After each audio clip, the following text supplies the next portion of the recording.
জয় মৃত্যু সঞ্জীবনী, জয় মা। আমার মায়ের রূপ দর্শন করুন। এই হচ্ছে আমার মা মৃত্যু সঞ্জীবনী।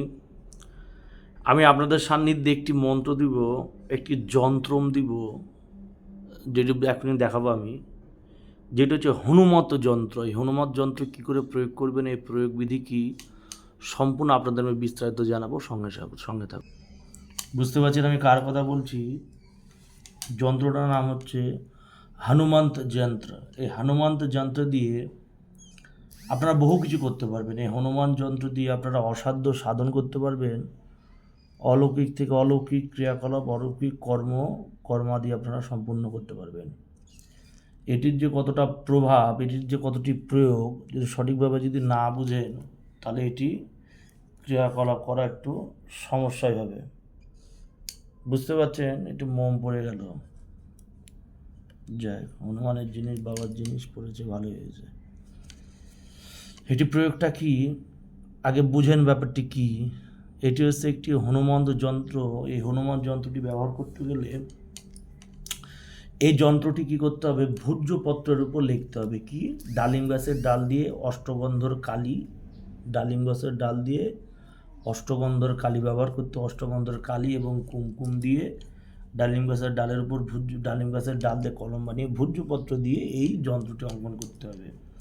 অঙ্কন করার পর এই যে উপরে যে মন্ত্রটি বা স্তুতি দেওয়া আছে, বা ওম হুং হনুমতে নম, এই হনুমানের ওং হুং হনুমতে নম, এই বীজ মন্ত্র 108 বার জপ করবেন।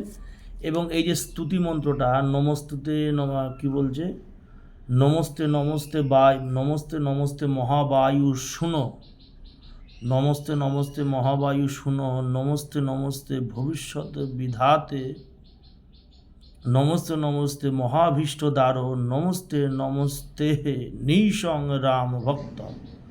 এই যে এই স্তুতিটুকু আছে, স্তুতি করে নেবেন এবং হনুমানের বীজ মন্ত্র 108 বার জপ করে নেবেন। করার পর ভূর্জপত্রে ক্রিয়াটি করবেন হচ্ছে যে কোনো রবিবার যুক্ত পুষ্য নক্ষত্রে, বা ক্রিয়াটি করবেন যে কোনো পূর্ণিমা যোগে। অষ্টমী থেকে দ্বাদশী তিথির মধ্যে ক্রিয়া করবেন, শুক্লপক্ষের অষ্টমী থেকে দ্বাদশী তিথি।